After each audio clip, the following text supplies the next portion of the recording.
Divorce is so common, at least in the West these days, where most people's parents have been divorced. And I think we see this image of single people that seem so free and happy. I think a lot of people are questioning the advantage of getting married at all. It seems more like a prison from what they remember of their grandparents who could have been married to their spouse for decades and decades of their whole life and didn't like each other. Do you have an answer for single people who ask questions like, why would I ever want to get married? Why don't I just lock myself up in a prison cell? People are scared of commitment. You know, you can look at wearing bana and tying turban and keeping your hair as being in prison. You know that you don't have freedom, right? Because you have to dress a certain way and you have to not be with normal people in a normal way that people are and all of that. When people say something feels like prison, what they're really saying is, I'm scared to commit myself. And it's the same thing with marriage. The problem is those who have committed themselves and who live in bana, who live in the Guru's grace and the Guru's gift, experience the blessing of that. You can't argue it and you can't explain it to anyone. You have to experience it yourself. It's the same thing with marriage. You can rationalize, you can say this marriage is bad, my parents' marriage was bad, I don't want to limit myself, I want my freedom, blah, blah, blah, whatever you say. But the fact is, it's only through commitment that you experience true freedom. The prison is in not having any commitment, and that's the prison of your own ego.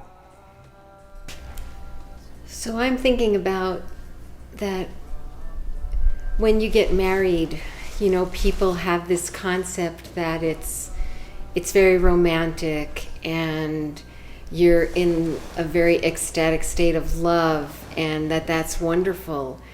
And that is wonderful. That's a wonderful experience that doesn't usually perpetuate over 50 years, which is probably why you would look at marriage as a prison. But after a while, I started looking at my marriage as this space, this container that held my life, and that what we put in that space is the vibration that we live in. And it goes back to that 1 + 1 is 11, and you create just a much more powerful base with another person.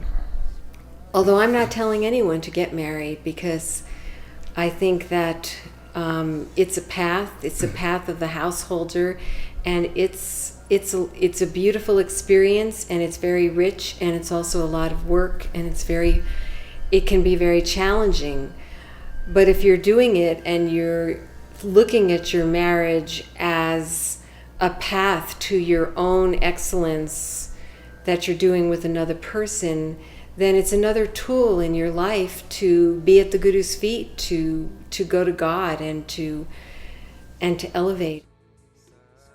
I was thinking, we get to speak after the really wise ones, so we don't get left with a whole lot. Well, we can start with you. No, it's fine. It's fine. I would just like, you know, I'm the practical person, so aside from, I agree, the spiritual side, that whole part, it's like a spiritual discipline, marriage. I mean, even you just look at being a Sikh, it's the life of a householder. That in itself is, something that you do to work on yourself and pay off karma, become better people through the marriage. But in just a real kind of practical sense, marriage, it's a partnership. I mean, you might compare it to, well, if I'm single, I can just go do whatever I want. But then on the flip side, you don't have that companionship of a person that loves you and cares for you in that same way when you have that kind of commitment with a woman or a man.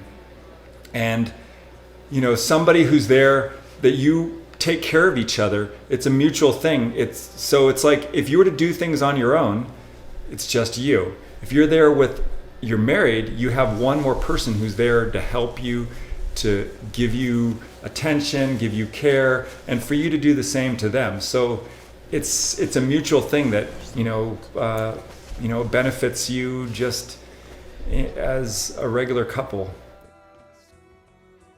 I was thinking, along with Guru Kakar, that I personally love being married, and I feel like for me that was what I needed in order to move on. Like I was at this stuck place in my life, and it's almost energetically I needed that to move on in my life.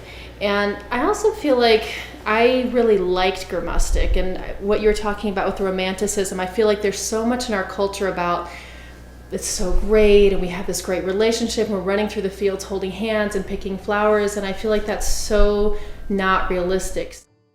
That everything in our lives take work, and it's not just you have this and then you get this result, which we see in movies all the time, but everything we do to get from point A to point B takes a lot of work, and marriage is the same thing. And I remember I was working in a store when I was 18 or 19, and this older man, I think he was a preacher, and he was a customer and came in, and somehow he got on the conversation of marriage, and he said he always counsels people. He said, yeah, you love them, but you like them. And I always kept that in my mind, because love comes and goes, and this passion and fantasy comes and goes, but whether you like someone, can you sit with them every morning and have breakfast with them, or you can be tired at 10:30 at night and have fun talking with them lying in bed. To me, that's the most special thing, because I really enjoy my husband's company, and so I really looked for that with someone. Do I enjoy their company? To me, that was the bottom line. So it is actually really liberating for me to be married, because I can really be myself, and I find that in our relationship, he lets me be who I am, and I always have that base to go back to. And so I feel like rather than being a prison, I actually feel like I can pretty much conquer the world if I really wanted to. So that's how I feel about not being a prison. Hopefully you always have commitment to something bigger than ourselves. And I was telling him the other day, I saw this billboard. I grew up in Georgia, and it said, the family that prays together stays together. And so we do our sadhana in the morning. Because we have kids, we've kind of just been doing this lately together, and there's something bigger than us that keeps us together too. So it's not just our egos and what we need to do. We have this whole love of God and love of our community and our spiritual practice that supports us also. So it's really it's a fun process most 90% of the time.